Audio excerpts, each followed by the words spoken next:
one of my favorite people. I've known you for quite a while now, although we haven't spoken in, I don't know, probably been a couple of years now. I think the last time we saw each other was at the last CBD Expo in Florida, We did do a podcast though. You were part of a different podcast for at the Dank Hour. about like a year ago, maybe a year and a half ago. Yeah, we were in season 3 of doing, yeah, it was season 3, and London was the host. London moved to Italy, Mhm. and then it was kind of like, "Are we gonna keep doing this?" And then it just never got picked back up, but that was a great interview, and I'm really excited to talk to you again because I'm sure a lot has changed. When I met you, it was what the first time I met you was at the D8 portion of the CBD Expo, and we were talking about, is D8 good or is it bad?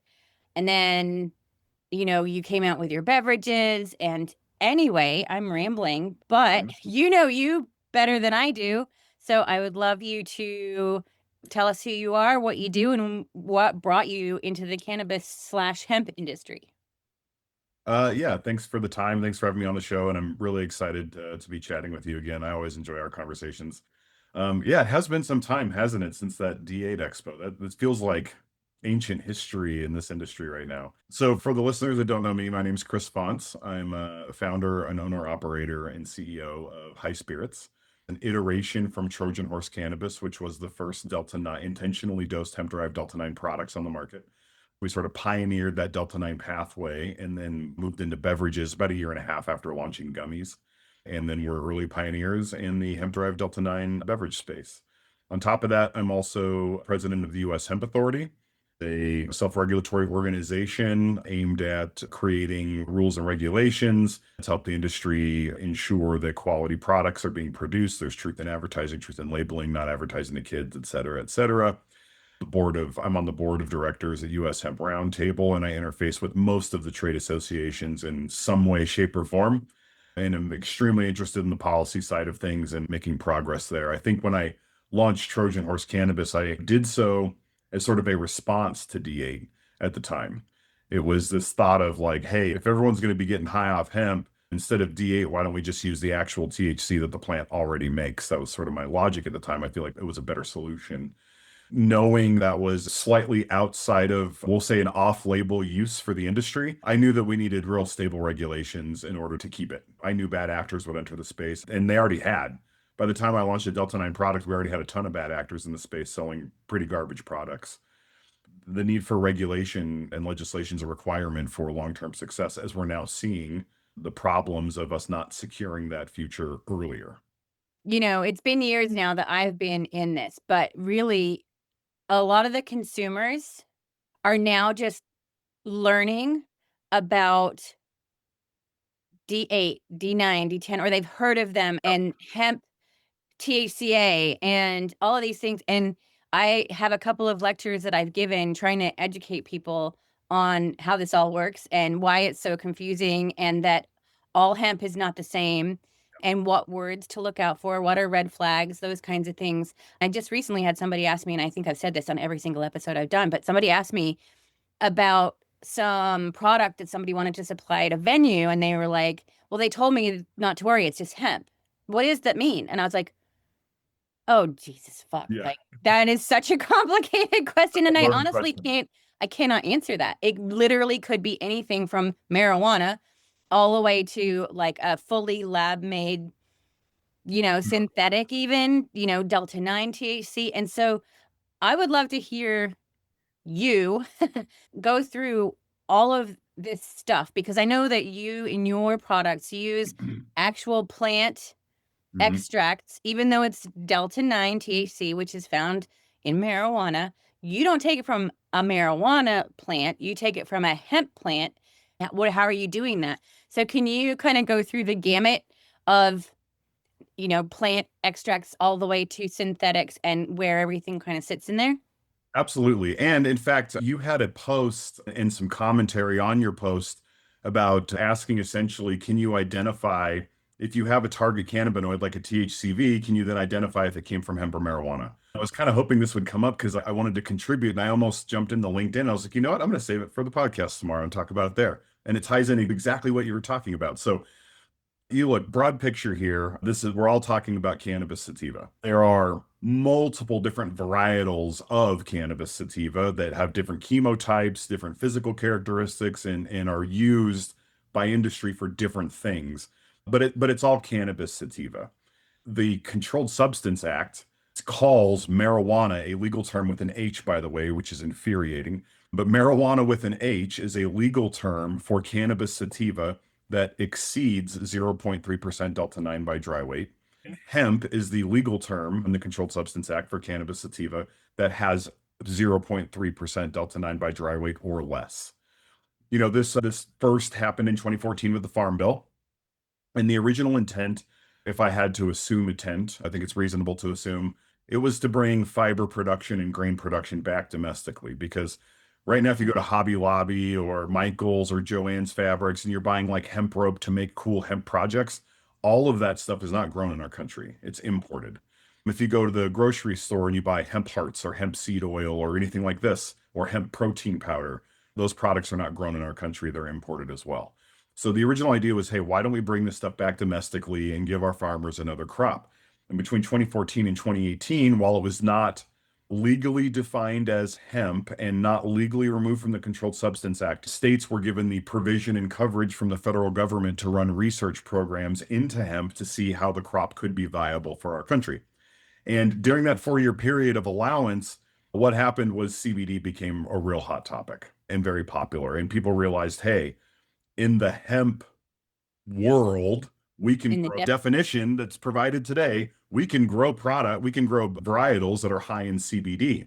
So let's look at that. There's some strong potential for CBD as a dietary supplement, as a medical aid, et cetera, fill in the gap. By 2018, when the Farm Bill was done again and hemp was introduced in the 2018 Farm Bill, it defined hemp as that 0.3% Delta-9 by dry weight and then removed it from the Controlled Substance Act. So essentially said any cannabis that fits this definition that we completely made up and is fairly arbitrary, and we can probably go in the history of that. Any cannabis that fits this arbitrary definition is no longer a controlled substance, including the THC that it has, even though it's a little bit. That's essentially where we're at. So hemp and marijuana right now at the federal level are legal definitions and only legal definitions. And this is where a lot of people get tripped up. They have a colloquial definition of what they think hemp should be, what marijuana should be, what cannabis should be. But those colloquial definitions are not nationally recognized. Not everyone agrees on those definitions, which makes it hard to say that it's technically colloquial to begin with. And And if then, you work in both spaces, like the medical rec THC type cannabis market, as well as the hemp industry, calling marijuana cannabis gets really confusing because yes, hemp and marijuana are both cannabis. And if somebody says cannabis to me, I'm like, what are you talking what, about? what type of cannabis What? are you talking about? I need Yeah. a little bit more information. And so I like, if the conversation is structured around science, medicinal uses, output, process, I just say cannabis because it's all kind of the same, right? When we're talking about legal frameworks, regulations, state laws, federal laws, insurance, banking, then I'll use the term hemp and marijuana because that's the legal terms that actually make the distinction between a controlled Mhm. substance and a not controlled substance. So to your point, and I'll get into the real meat and potatoes of the question. We have these different chemotypes of cannabis, type 1, 2, 3, and 4, relevant for this conversation. And type 1 is high THCA, and the metabolic pathway that creates CBDA is basically knocked out or damaged to the point where it's not functioning very hard. This is what you would see in a dispensary most of the time for smokable flower is going to be really high THCA, and all of the minors are hyper suppressed. And home growers, like home growers are not growing for CBD. Anybody who's doing Yes. home grow is growing a type 1 THCA. Most likely. Before any of this was legal, there were people out there keeping the industry alive, right? And keeping the genetics floating and doing breeding Mhm. programs. Some of those old school folks I know have libraries of type 2 genetics that they're Mhm. passionate about that they literally keep around because they're Yeah. passionate about it and that's the only reason. But you're right, nobody buys it to actually Well, use. you wouldn't, yeah, and Um, there's not a lot of those seeds on the market to even get if you wanted to. There is, Uh, there's a couple of breeders out there now doing really interesting type 2 breeding programs. I personally am a type 2 fan. I think that's where all the yes. juice is. So type 1's high THCA because CBDA is knocked out. Type 2 is that balance. It's Mhm. some ratio of THC and CBD, and that ratio can be really high this way or really high this way, and it depends on the varietal. But type 2 just means that we haven't knocked out either of the metabolic pathways for THC or CBDA. It's going to be functional. And so for those watching, Justin Esquivel is Green Luster Phenos. Yes. Colin Clark also does some type 2s. He is Never Never Winter went through. Botanicals. And Atlas also has some type 2 and Atlas Seed Company. Those are the big three that come to my mind when I think of who has those type 2s.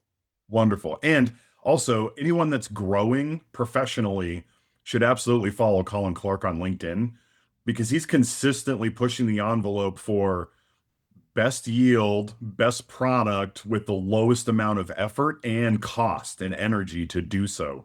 And the stuff he trials and just freely reports on LinkedIn, like I swear to God, he should like create a service where he's just consulting and teaching the people this stuff because it's invaluable Oh, information. he's coming on here. I hope so. So again, type 2 is that balance, some balance thereof. Type 3 is high CBDA and the THCA synthase is knocked out. And that's what you would consider like CBD cannabis, if you will. And then type 4 would be your CBGA dominant. And really both synthases are knocked out. So it just produces a ton of CBGA and it never really progresses beyond that point. And we've got the other varietals as well after that. But the interesting thing is we like to think of, and it's very common for folks to say, well, high CBD hemp, that is what hemp is. So it needs to be high CBD. It needs to be type 3 or type 4 or type 5, which is like the fiber and the industrial side. It needs to be one of those to be considered hemp. But that's not what the law says at all. And this is where things get really complicated is you can't actually tie a chemotype to a legal definition because you could have type 1 that is in fact hemp by law. And there's lots of ways this can happen. We can get into the THCA flower discussion on that, but we don't even have to go that far. If you're growing microgreens for human consumption and the only grow sprouts this big and then you immediately process it into a food and someone eats it, that could be a type 1 chemotype if left to grow to full maturity. If it does have some trace amounts of cannabinoids in it before it's harvested, but it's well below that zero point 0.3 Delta-9 definition, even if the total THC is below the 0.3, but it is still technically a type 1 if grown to fruition, that is by all accounts hemp. The ability to determine if a cannabinoid is coming from a hemp or marijuana plant is intrinsically impossible because hemp and marijuana are legal terms that don't necessarily define a consistent chemotype or botanical structure to pin it to. And as such, a valid question is, can you tell if this came from type 1 or type 3 or type 2?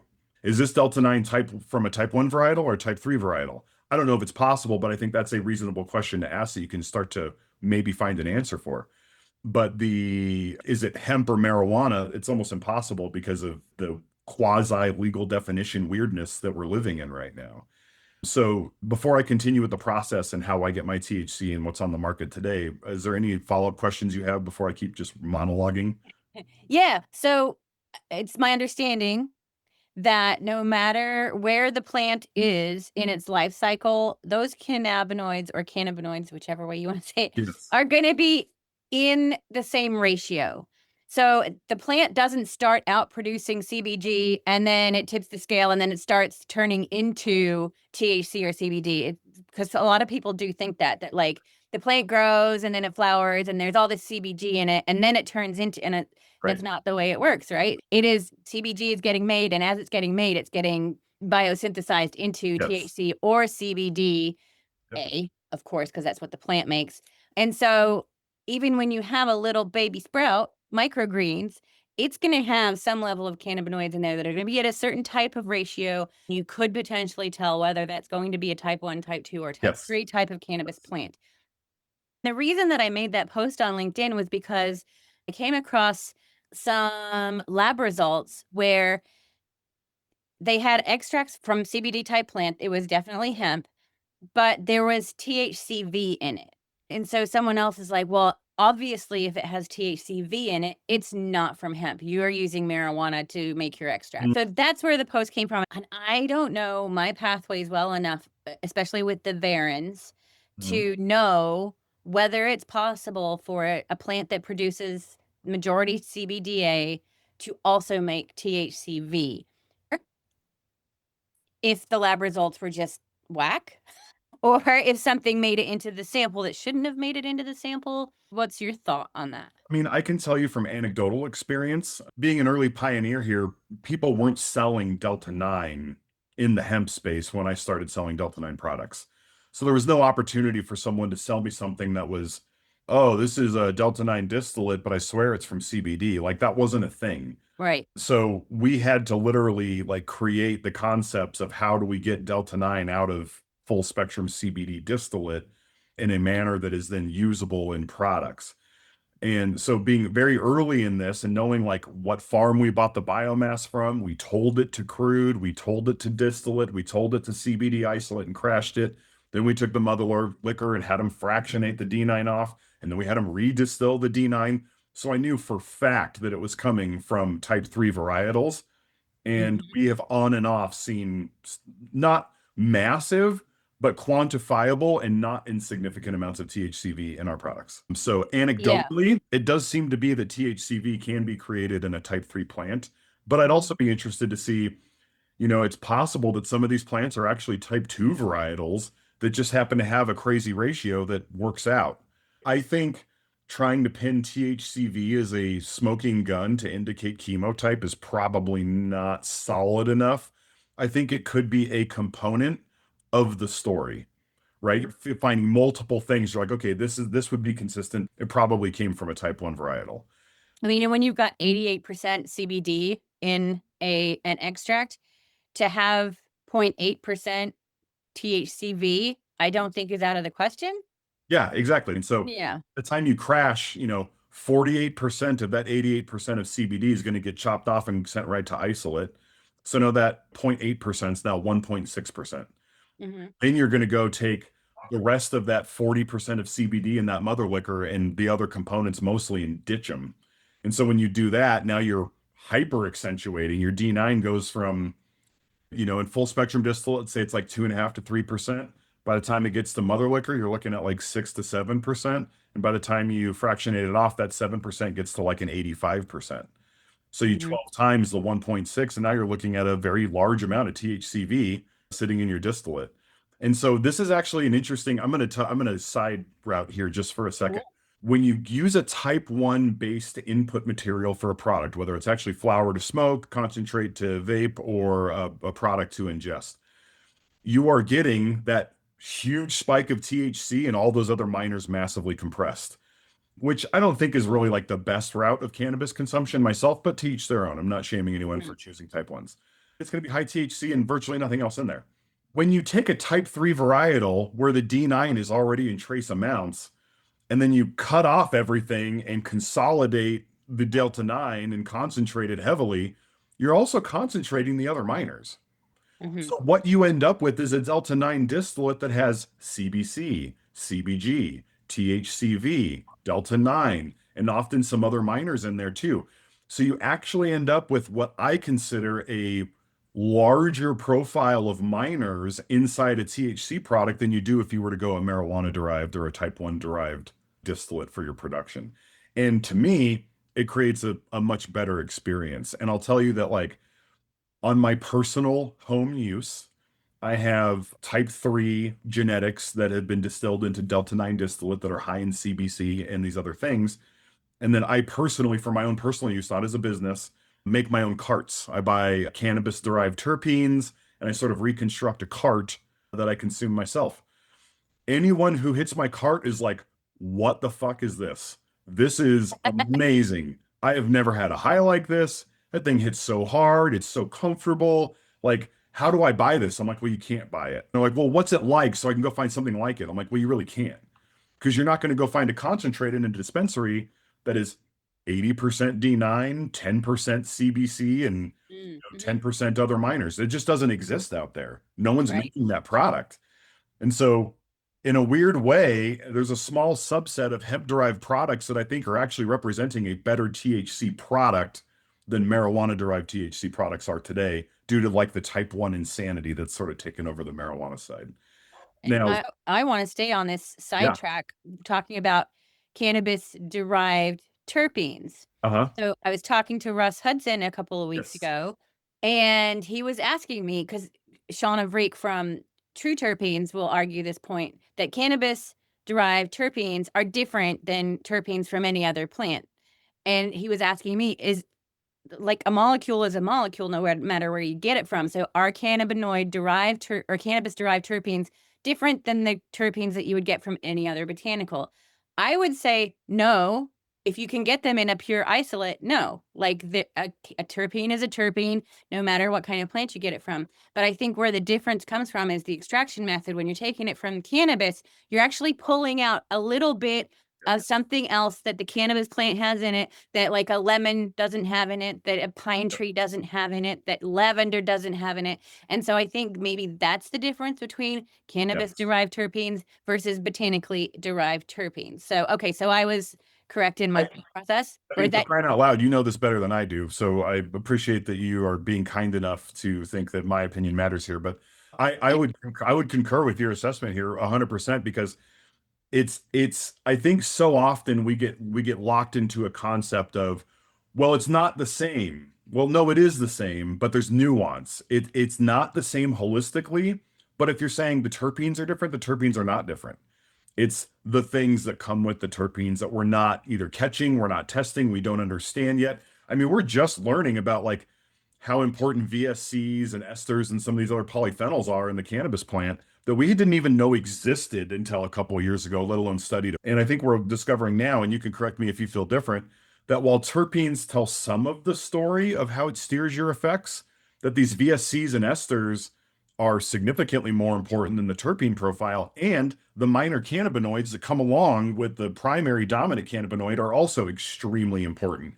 And it's like taking 400 variables to create an experience, and people in cannabis are so quick to be like, oh, that one's a sativa, so it's going to do this because it's got limonene in it or whatever it is. Like, that's not really the whole story.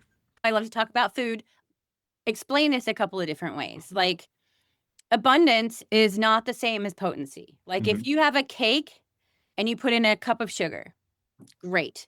If you have a cake and you put in a cup of salt, it's going to be disgusting because Yeah. those two things are not the same.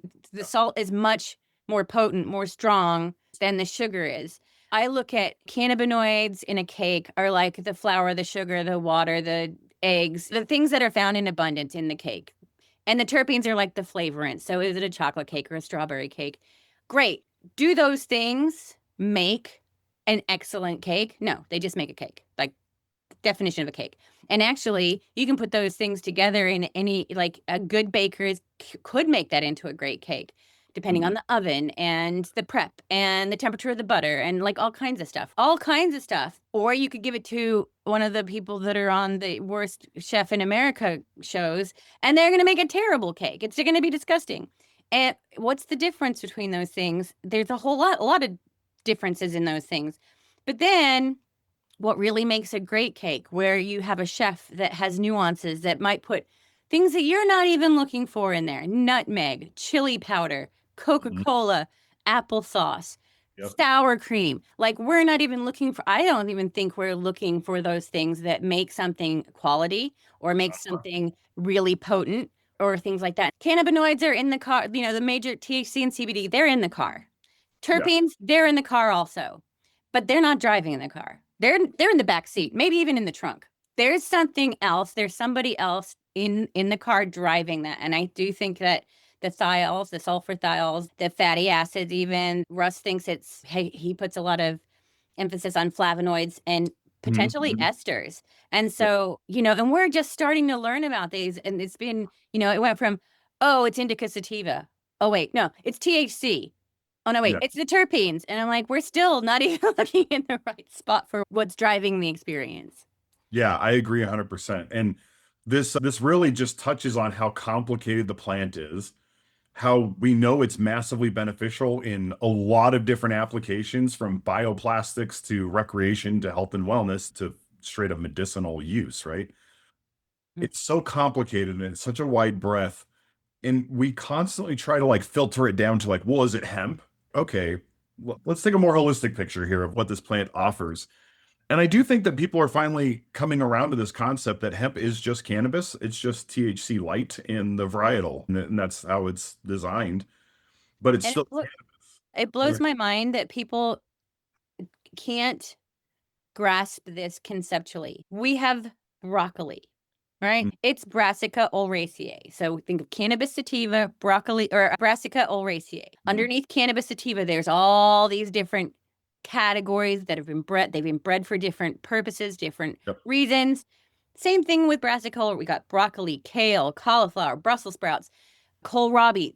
They are all the same species as well, bred, selectively bred for different purposes. And like we get that. Why can't we understand that for cannabis as well?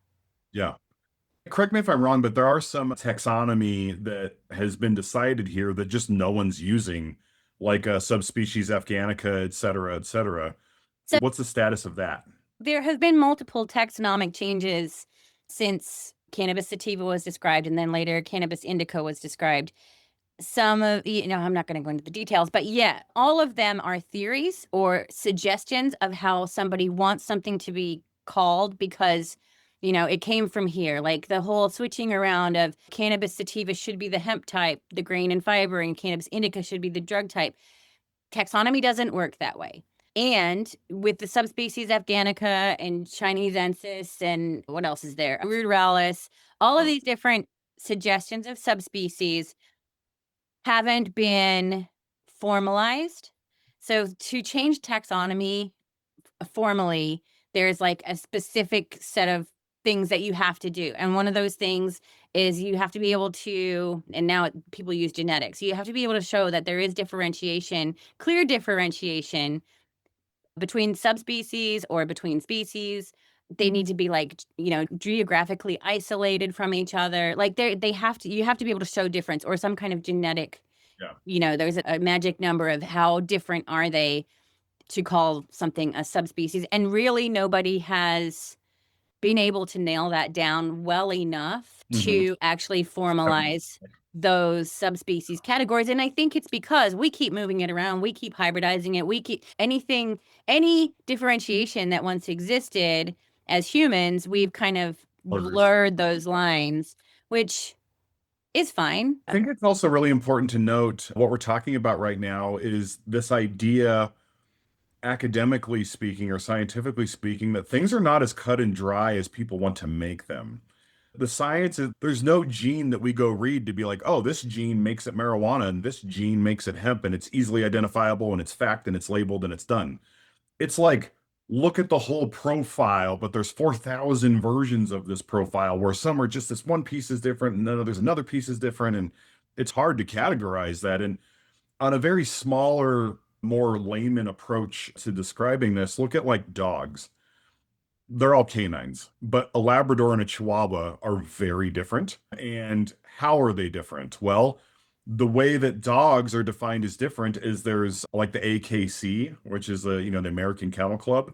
They're the arbiters of the definition of the different species of or breeds of Breeds. dog.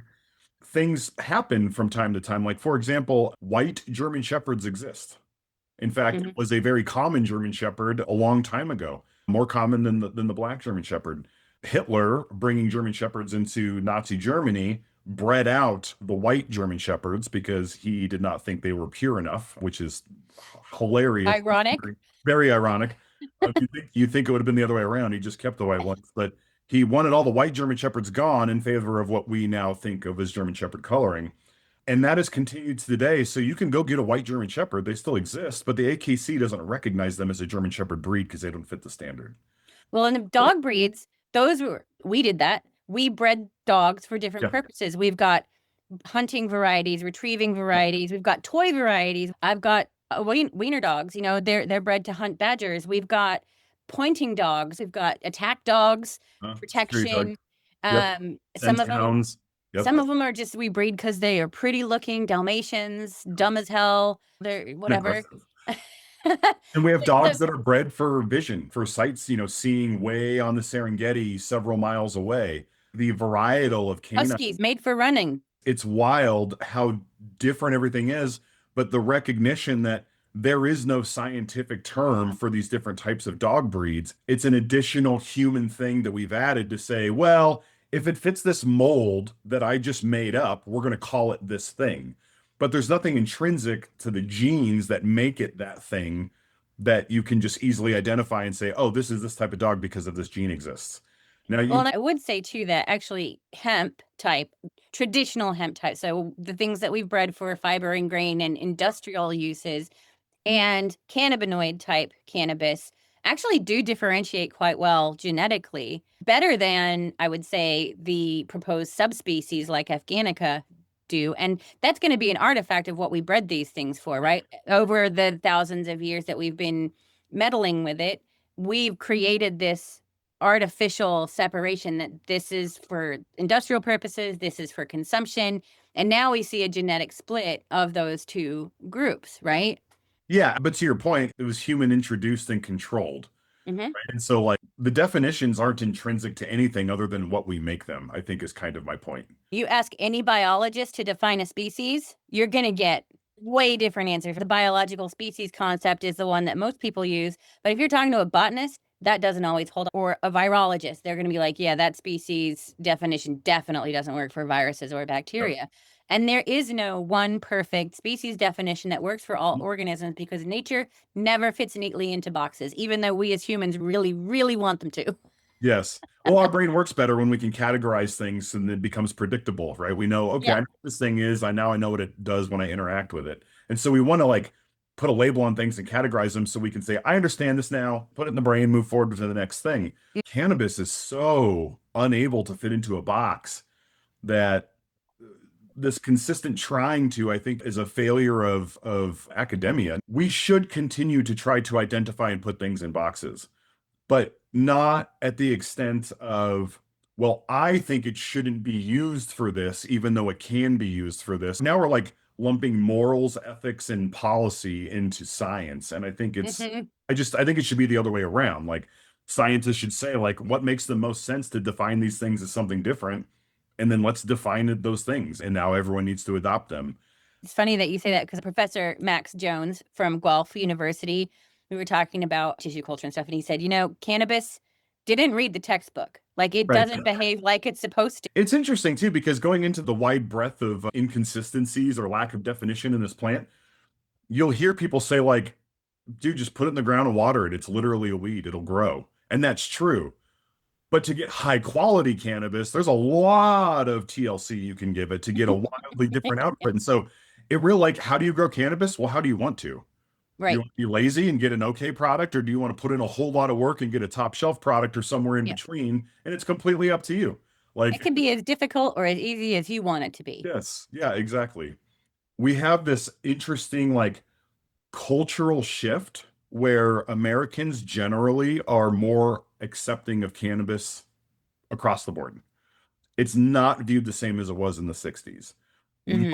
Most Americans are either consuming some form of cannabis or are one step away from someone they know that is. And that could be a CBD isolate product to smoking dabs or hitting dabs every day and whatever Hmm. that spectrum is. But someone, like almost every American, I would guess at this point, knows someone that is using a cannabis product for some reason or another. Yeah.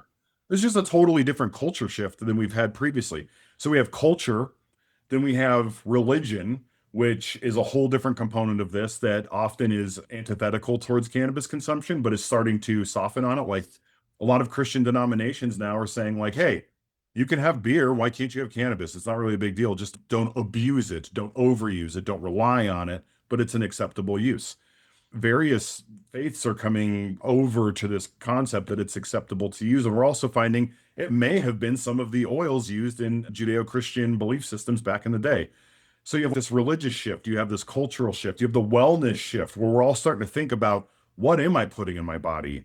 Do I need a pharmaceutical right away as the first line of defense, or are there other methods for this? I have an endocannabinoid system. Supplement it, or can I maybe fix it if I have a poor endocannabinoid tone? You can Yes. supplement your ECS with cannabinoids. So, and that's a relative, in scientifically speaking, the ECS is a relatively new discovery. Was Prior to it 96?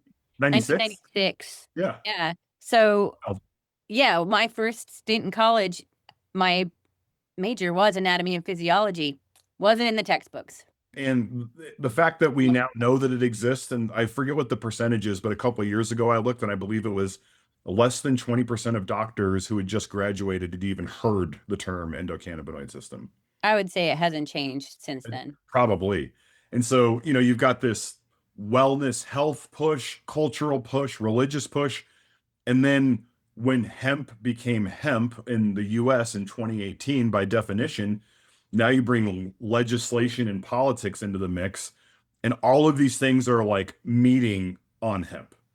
We're getting cannabis normalization like we've never seen before because of hemp, which is always what I thought would happen with better market access. We're seeing real investment into bioplastics, textiles, and environmental regeneration and soil remediation because of hemp. We're seeing this cultural shift where people maybe before would have said, I'll never touch THC. That same person is like, I mean, there's a THC drink available at the liquor store. Everybody I know has tried one. I should probably try one and see what it's all about. Like these things are intersecting in a way that they never have before. And Yeah. we will look back to this like decade of time as the critical time in which cannabis prohibition started to die. And it's so exciting to be part of that. How often do you get to be part of something that touches so many different facets of human existence that all coincide around one topic? That's why I'm passionate about it. That's why I got into it. The fact that this stuff is illegal in the first place is a problem. And when people want to say, like, well, I don't know if that was the intent of hemp. And I'm like, okay, so what is the intent of restricting cannabis in the first place? So if you're not happy with how someone's using hemp, how do you want it to be used? And why can't it be used for the other thing? And if your answer is because the other thing is illegal and you need to do that the right way, well, that's indicating that prohibition was acceptable in the first place. And I don't personally subscribe to that. In fact, I like to think of a thought experiment of what would have happened in 1933, instead of constitutionally amending alcohol into existence. What if we did cannabis instead at that very same time and left alcohol illegal? What would our country look like today? How would things have changed? How would culture shift? It's a fun thought experiment. You can't know for sure, but it's interesting to think about, like, some things I can't say in my advertising for products, but something that we all know is real. As a parent, would you rather have a drunk for a parent or a stoner for a parent? And how does that impact your kids that you're raising? It depends on there are some people that seriously overconsume to the Oh, point. and I'm not suggesting that overconsumption isn't real and there aren't real abuses of the plant. There absolutely are. And I think one of the big problems we have in our industry is we pretend that that's not real. That, oh, you can just Yeah. smoke as what you want. And there's never a problem. That's also not true. But even take the extremes. Would you rather have a father who's hitting dabs all day long and basically useless, or a father that's hitting whiskey all day long and is a Yeah. little bit aggressive and yelly and maybe kind of smacky? They're very different outcomes, and neither are great. But between the two, I would have rather grown up in a household with a non-existent parent than one that yells and beats you. Yeah. It's just an interesting thought experiment to see what would culture look like if there still be abusers, but then there'll be moderate users, the people that have a glass of wine after dinner, and that's the end of the day. Prohibition doesn't work. No matter Right. what you make something illegal all day long, people are still gonna do it because people just do. If we kept alcohol illegal, that's gonna be dangerous because people are gonna be making bathtub gin and going blind and shit like that, right? And there's gonna be speakeasies and people doing it on the DL or making beer or wine in their kitchen. Because I don't know how to make alcohol, but there lots of people do. I think that and then there are the people who always play by the rules. If it's illegal, I won't do it. So there Yeah. would be people who know about alcohol, but wouldn't touch a drop because it's not allowed. Like, my parents have never touched cannabis because it's illegal. Ironically, they live in Uruguay, and they've been living there since it was legalized. They have lightened their outlook on it. Of course, I have a PhD in cannabis, so they've learned a lot about it.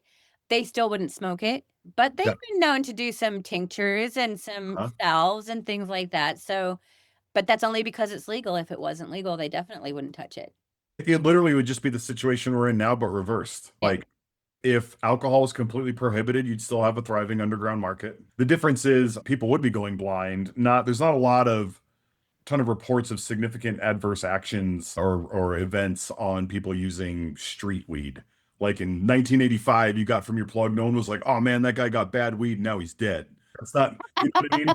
So it probably was better for civilization as health that Mm. cannabis was the prohibited item that people were doing on the DL because no one was getting really hurt by it.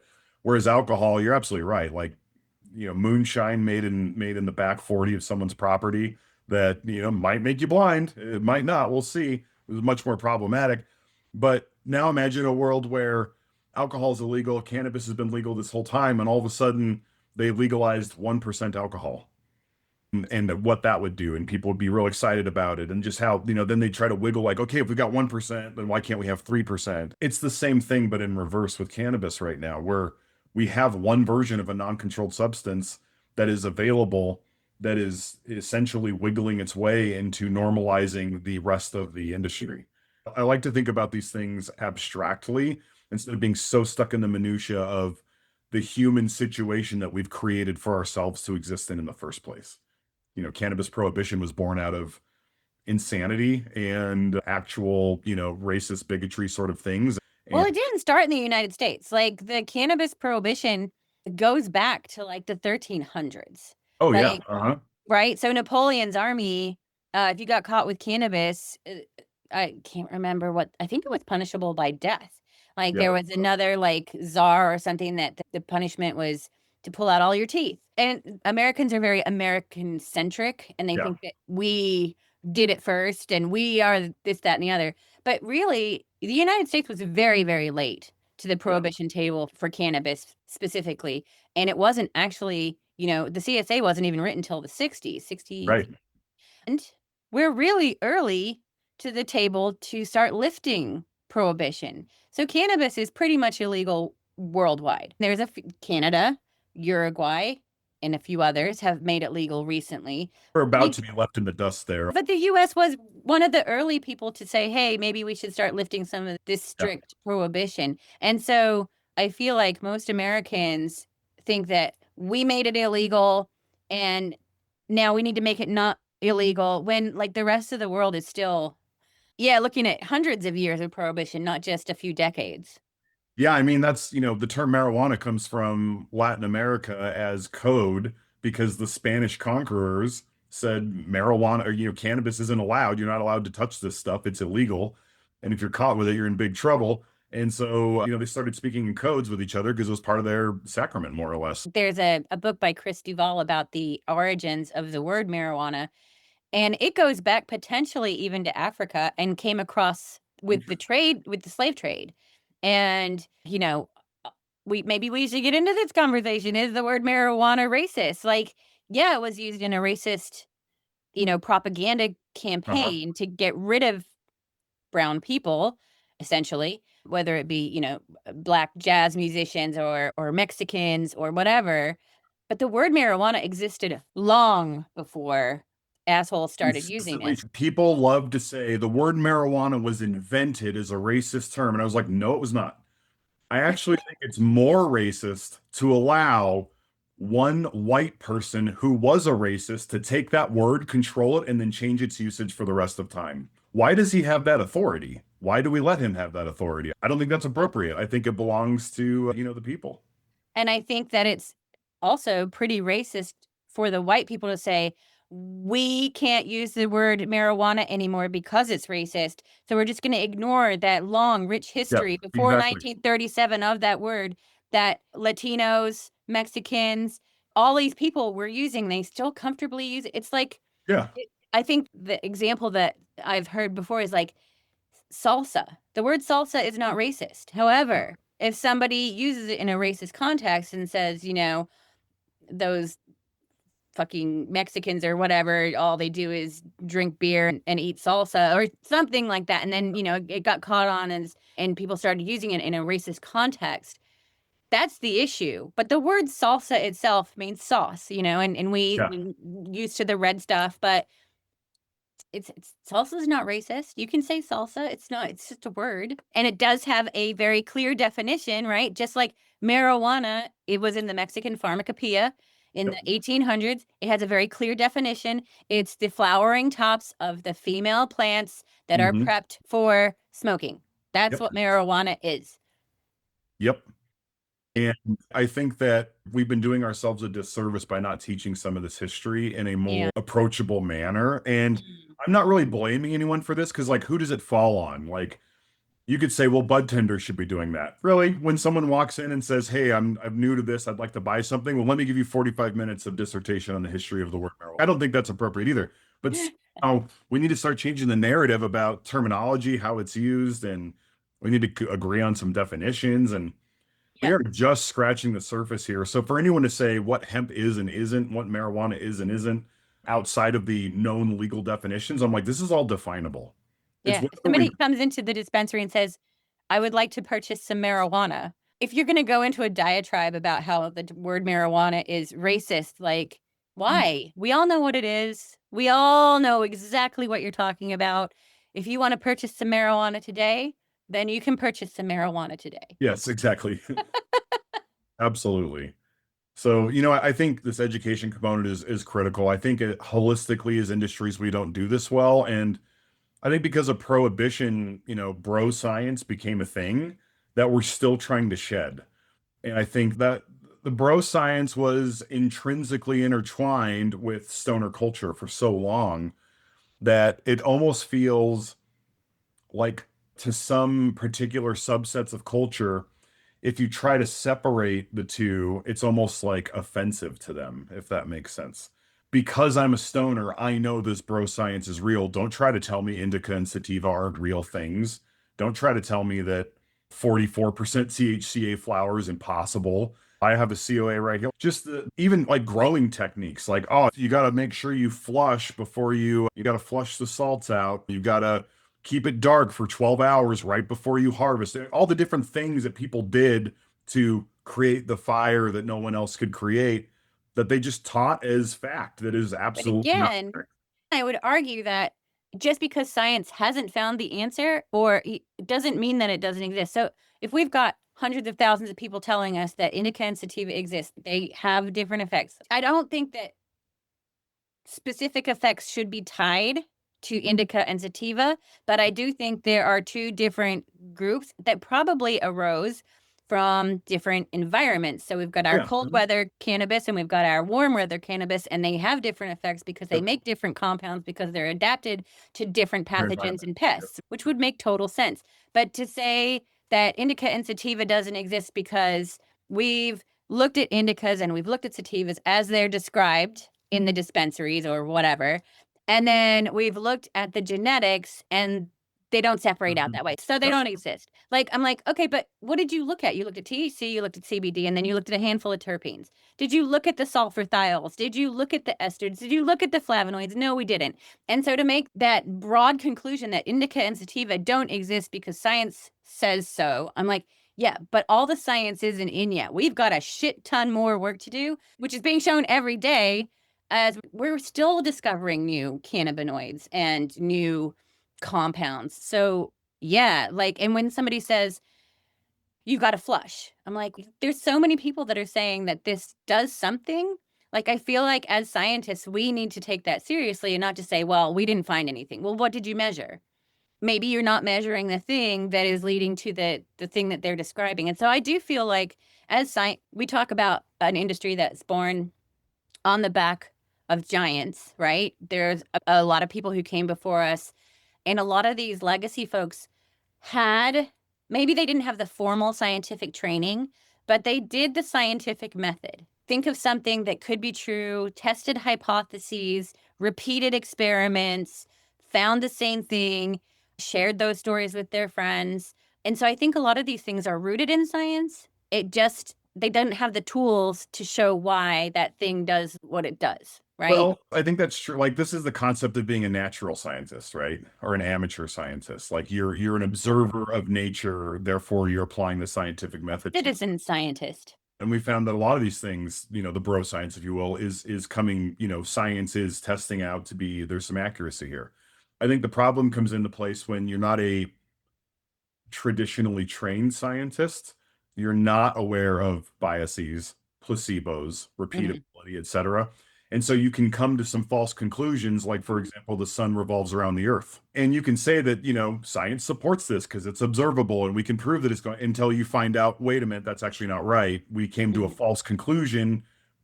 The conclusion we came to at the time was reasonable, but it's absolutely false because we know better now. And I think Mhm. there's a lot of cases where people like Colin Clark actually is a wonderful person to bring up in this because he's one of those guys that's like, hey, everyone says you have to do this, this, and that. Well, I tested it and that's absolutely wrong. And here's all of my data to go look at it.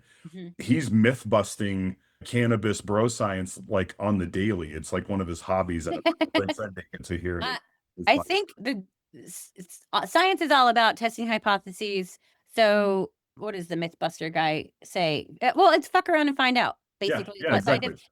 But the Yep. difference is you write it down and then Mhm. you repeat it, right? Mhm. So that's all science is fuck around and find out. And Colin does a lot of fucking around and finding out, and he does write it down and he does report it so that other people can do the same thing, which is that repeatability element that is so important in science. But, like, turning your lights on in the middle of your dark cycle, Yeah. does that really fuck anything up? No, apparently not, because he tested it. And yeah, it's so all this to say, like, I'm so excited about this space because we're just scratching the surface of what we know of the plant, what we know of its applications. Culture's just finally starting to just becoming to think about being accepting of the plant holistically. And it's a real blast to be here. The industry is struggling with some issues going way back to the question from probably an hour ago at this point. Well, we derive all of our things from naturally extracted THC out of the hemp plant, type 3 cultivars. There are other things happening right now, like THCA flower, which is a whole discussion we can get into if you so desire. We could talk about conversions, and then we can talk about fully synthetics, which I think are more problematic than anything else I've said thus far. When someone's making a brand new cannabinoid using potentially some plant material to start, or sometimes no plant material to start, and they're making a THC analog that is not represented in the plant that we've found yet, and then putting it in vape carts and selling it to whomever. I think it's a huge problem. And I think the hemp industry takes a lot of heat for these types of things happening. And I think that for a long time, we've tried to not pretend that they don't, but say, like, but that's not us. That's somebody else claiming to be a hemp operator. And to some extent, that's true. But what we should have been doing is saying, you're right. This is a problem and it needs actionable items in order to resolve this issue. Here's what those action items are and the steps we're going to take. And we just haven't been doing a good job of that. I think it's incumbent upon us to be regulating ourselves, to adhere to standards, to make things that are consumer safe or at least accurate in labeling at minimum so consumers can make their own decisions. And we're just at the cutting edge of doing that as well. I think that as president of the US Hemp Authority, we're trying really hard to essentially stand up USHA as a proper SRO, self regulatory organization, which is a nonprofit layer in between regulators, like proper either state or federal regulators, and industry that certifies you as doing things the right way, but then has enforceability. If you step out of line or do something that's questionable, there's a process, there's a penalty, there's steps you need to take to correct the action. If you don't, then ultimately your certification gets pulled, and then you get referred to FDA or TTB saying, "We pulled this person's certification. Have fun. Go talk to them." It needs enforceability, it needs teeth, it needs adoption in order to even work. And that's what we're pushing for right now to solve some of these issues. We don't want people spraying Skittles with who knows what THC and then repackaging it and then turning around and selling this to kids. Like, everything about that is unacceptable.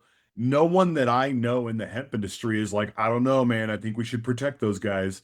Everyone's like, toss them out. We're totally fine with them not existing and going to jail because they're not really in the hemp industry anyway. They're criminal cartels that are using hemp to try to move more product and create legal cover for their criminal activity. And I because, mean, it's no better than cooking up meth in a lab, right?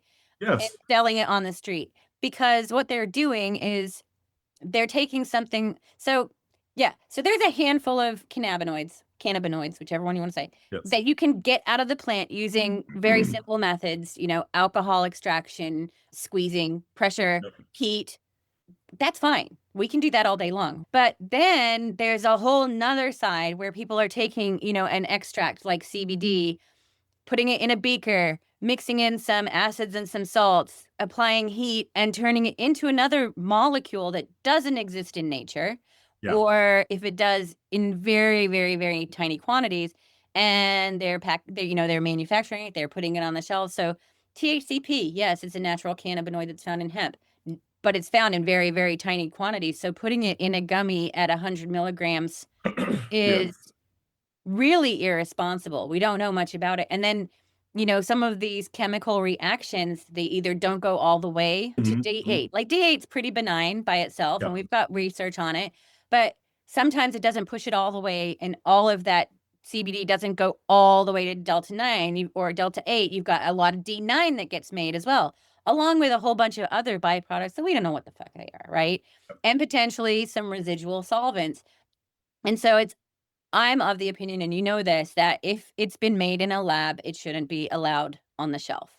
If it comes from mother liquor, so if we're doing a CBD extraction and then we're left over with all this stuff in a paint can or however it comes, right? That's a plant extract. You didn't do anything to that. You just pulled it out of the plant. Anything in that little container is natural and should be allowed to be manufactured into things like a hemp drink or something like that. But that's my opinion on that, and I don't know very many other people that would argue with that. But HHC, THCO, Delta-8, Delta-10, all of these things that we don't find in the plant, CBN even really. Yeah. If it's made in the lab, it shouldn't be allowed. CBN is not a natural plant-made cannabinoid. It's a degradation product, right? So I agree with most of what you said, but I disagree that these things shouldn't be allowed in market. I think they shouldn't be allowed in market without purity standards and verification that the target molecule you're making is a plant-based molecule. So it's a stereoisomer of what the plant makes, and there's no impurities. If you can get there, that's how most of our dietary supplement and nutrition system works today. We're not extracting vitamin C out of oranges, right? We're Yeah, creating yeah. vitamin C. And so I have no problem with But uh, we also have safety data around vitamin C, right? We know how it right. works in the body. We know how it's absorbed and excreted and all that stuff. A lot of these cannabinoids that are being made, not only are they not natural, but we have no data on the Oh, I agree safety or with the that. I agree with dosing. that. But specifically, let's talk about Delta-9 to cut some of the noise out. Should Delta-9 be allowed to be converted from CBD into Delta-9? I think yes, Yeah. under two conditions. One, somewhere that needs to be documented that consumers can find.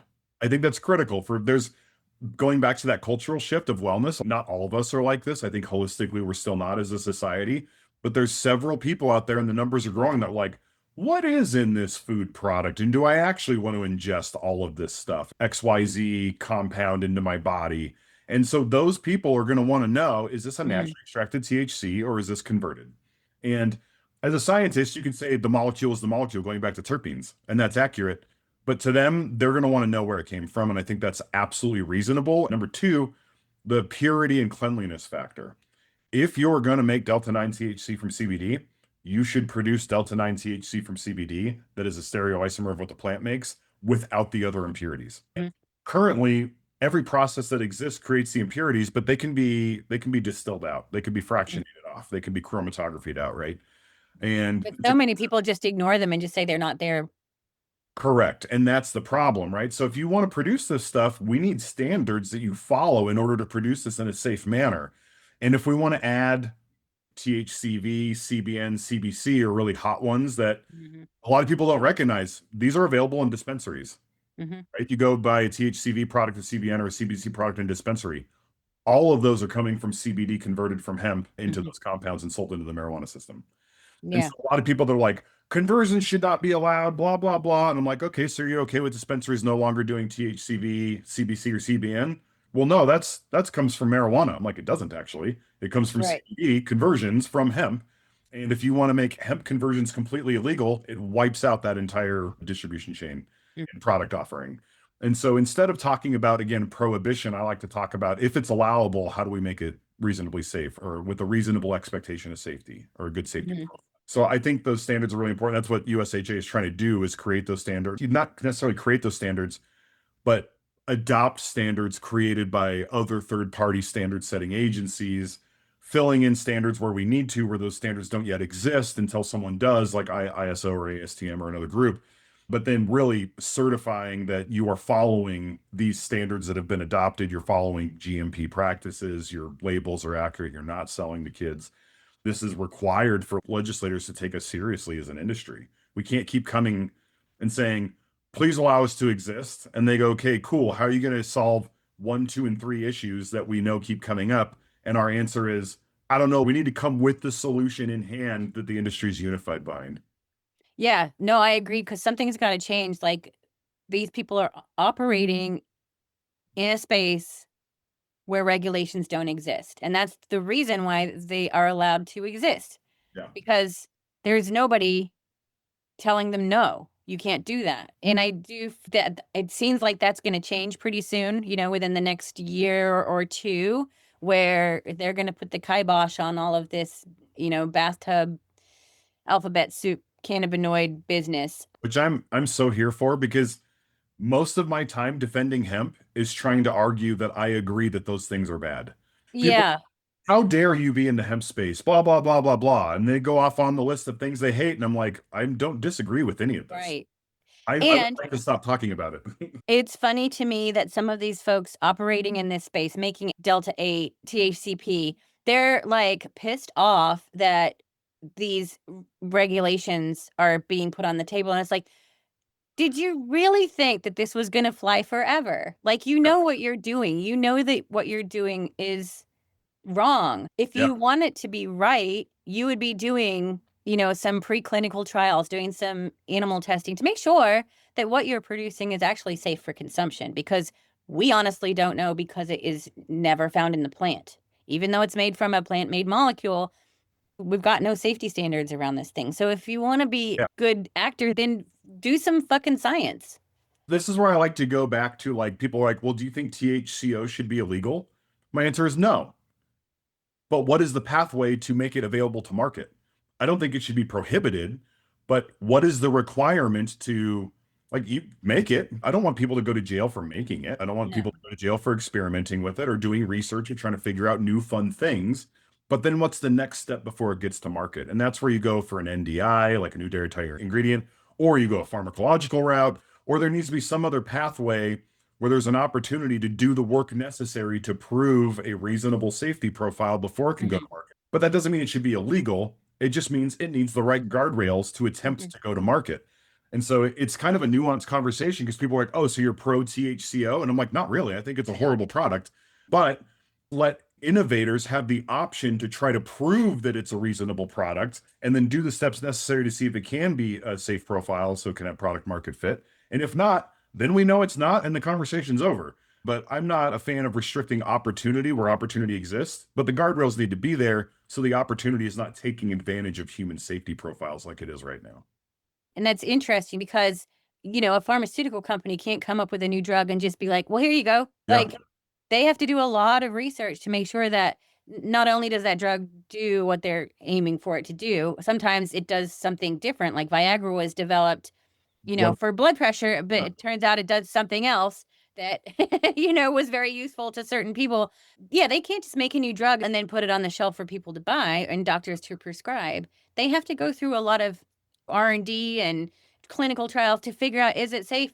Does it is it going to affect your future children or your Yep. children's children? Because when a mother has a baby, like your eggs, as a female, your eggs were developed inside your grandmother. So whatever Yes. your grandmother did affects me. Like you have to go back that far to know that something is safe in terms of reproductive research. They want to know, does it cause liver toxicity? Is it cleared by your kidneys? How is it absorbed? How long does it stay in your system? Like all of these things.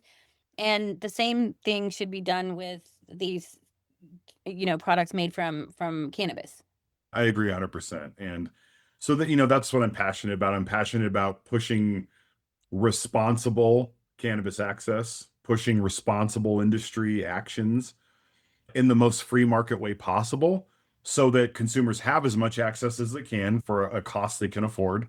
Mhm. Businesses, small bit. I'm a huge fan of small business. I think the best way to fix the social equity issue is remove the massive barriers to entry. Here's a great example. I have my social equity application approved to get a social equity license in the state of Colorado. So what does that mean for me? What does that give me as a social equity applicant recipient? It means if I apply for a marijuana license that is currently not being given out due to size restrictions, or there's a moratorium on issuing new licenses, that moratorium does not apply to me. That's it. That's the whole benefit.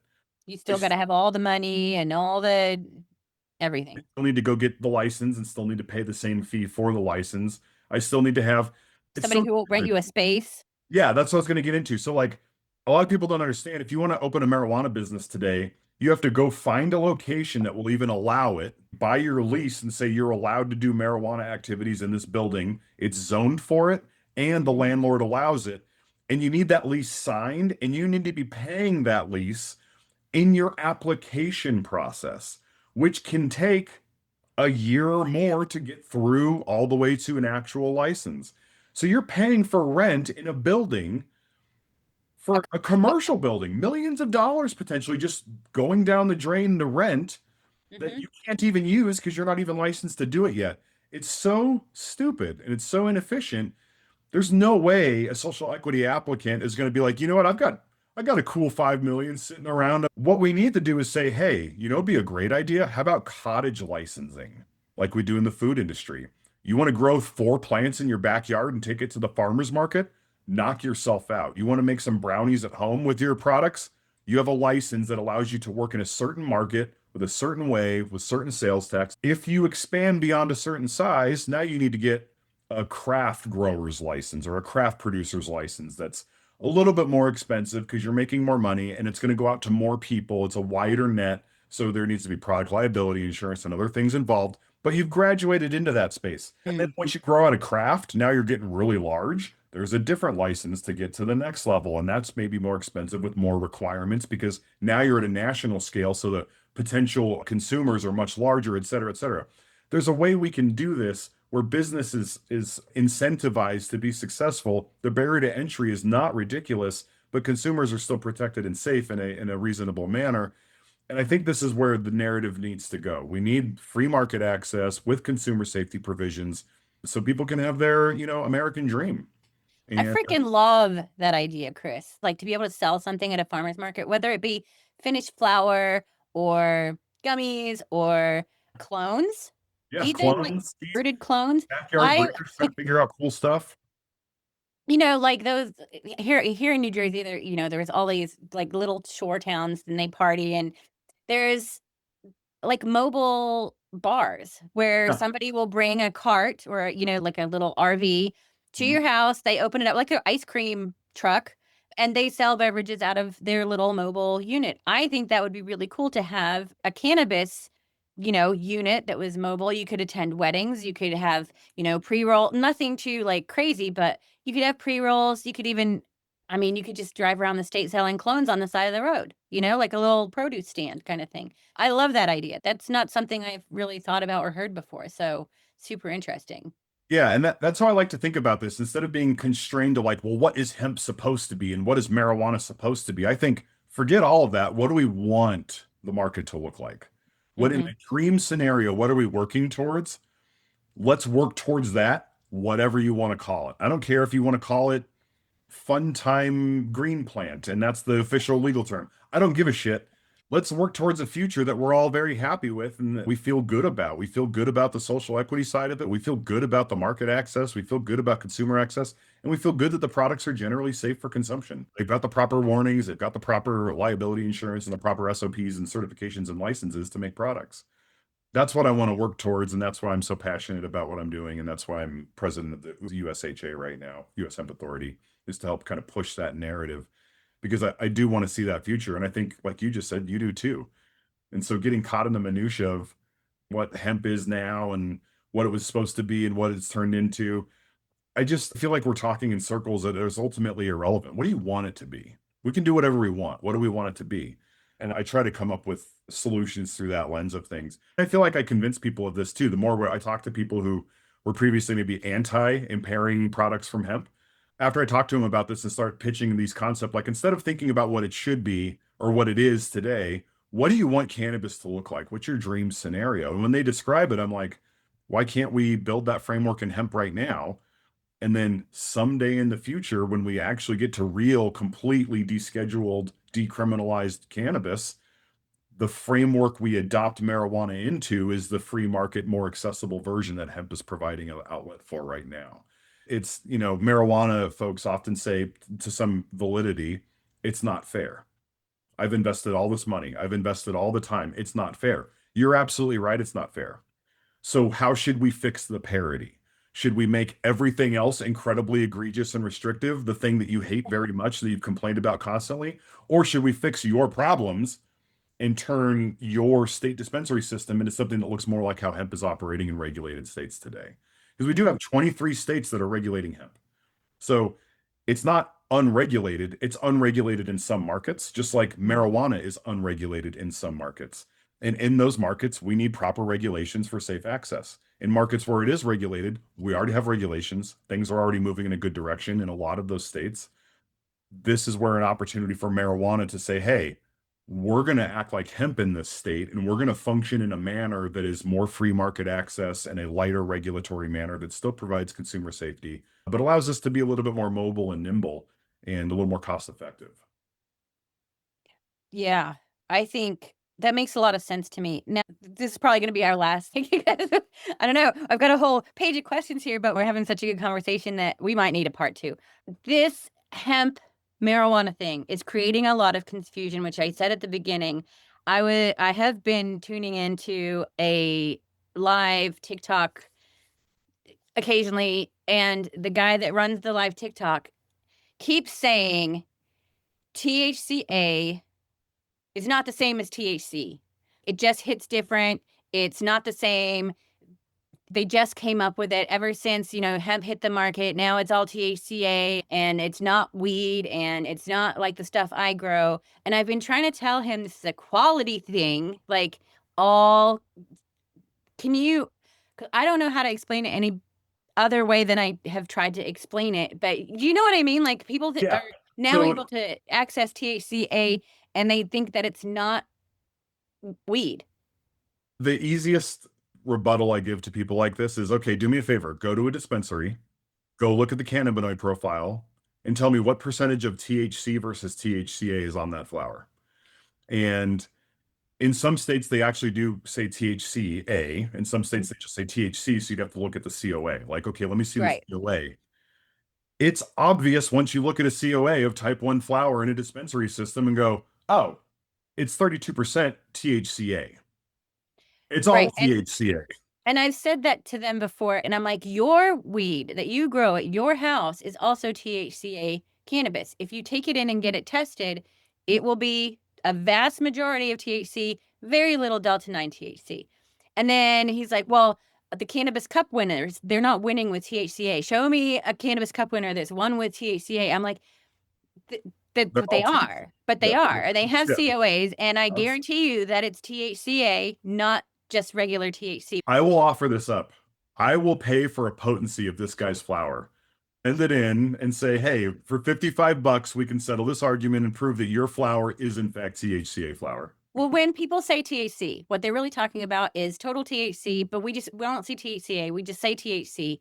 We back in the 70s, we weren't talking about THCA because the instrumentation, the analytics that we use to measure lumped all of the THC together. We didn't have the ability to separate them out. Now we do. So we have THCA and we have THC. And then the other thing is like he said, no one ever comes up to you, opens a jar of really dank weed and said, oh, this has THCA that will decarb into THC when you smoke it. And I was like, they shouldn't need to, because this is basic cannabis knowledge. This is cannabis 101. Everybody knows that the THC decarbs into THC, and that's what gets you high. If you eat raw cannabis, nothing will happen. If you want to make brownies that are going to be fun, A you have decarb. to decarb your Yeah. weed first. Anyone that's ever made a pot brownie at home knows this from experience. And usually this is what we did in college, is we just ground up the bag of weed and put it in the batter, and it didn't do shit. A little bit because you put it in the oven, but like, not like when you decarb your weed and then mix it in, or extract or do what, make oil or butter or whatever. And so There, I don't know how to explain to these people that think THCA is somehow different than regular weed. I just don't. I I mean, I mean, think everything you've done is all you can do to this yeah, point. I'm willing to send your product to test and prove to you that it's actually THCA. This is how it's always been. This isn't new. THCA flower is not a new thing. The term is new, but it's new because we're trying to describe something through a legal framework of hemp versus marijuana. It's not a new product type. It's not a new botanical material. This is what's always been around. yeah. And And it it's well documented in decades of literature. Just because you didn't know about it doesn't make it new. this kind of epitomizes that bro science thing I was talking about earlier. Like, well, I've been doing this for 25 years. I'm here to tell you all my shit's D9. I don't grow that THCA weed. And you're Yeah, you do. like you do. Like I And I think, say that, but you do. and the, you know, the, and I, so the other thing is that the THCA label, when somebody's marketing a THCA flower product, what it really is they've got shitty ass weed that didn't pass testing, so they slapped a THCA hemp label on to be able to sell it outside of the legal marijuana market That's where a to lot of it comes recoup, from. because otherwise they would have to destroy it. So let's say they failed microbials. Are you going to remediate it? Nah, Yeah. by slapping a THCA hemp label on it and selling it on the unregulated market. So now people think that THCA is shitty weed and all the good weed is THC weed. So hard to break that like I still talk to people who are like, "Oh, I know all about hemp. That's the male plant." I'm like, "No, Totally. not that, no. Yes, there may Uh, be males in there, but that's not how that works." so one of my favorite sayings is the logical fallacy, the post hoc ergo propter hoc, right? This because of that. And I think that's what the THCA and Yeah. THC argument is about now. It's a logical fallacy. And I don't know, I think it's getting worse. Yeah, uh-huh. And I don't know how to attack some of these problems. And maybe I should just not worry so much about it. But Well, I you know, really the hate reality misinformation. is you can put the information out there in a very approachable manner, but that doesn't mean that everyone's going to actually read it, listen to it, hear it, watch it.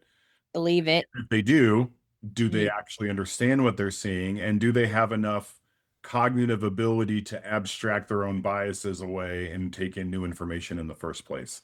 It's Mm. something that I've come to an understanding through some emotional turmoil is the fact that a large portion of people are not cognitively able to do so. They just aren't. And it's sad to me because I want to give everyone the benefit of the doubt that everyone I talk to is the smartest person I've ever met, but a lot of people just don't have the skill set to remove their own biasy to look at something objectively.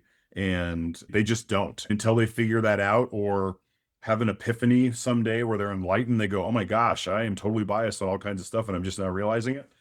You're not going to convince them because you can't. It's just their neurological processes don't allow for it. You just have to move on to the next person that's like, "I'm curious and I want to learn and I'm hungry for information." Mhm. Focus on those people because there's plenty of people out there that are hungry for good info and there's just not a ton of outlets for it.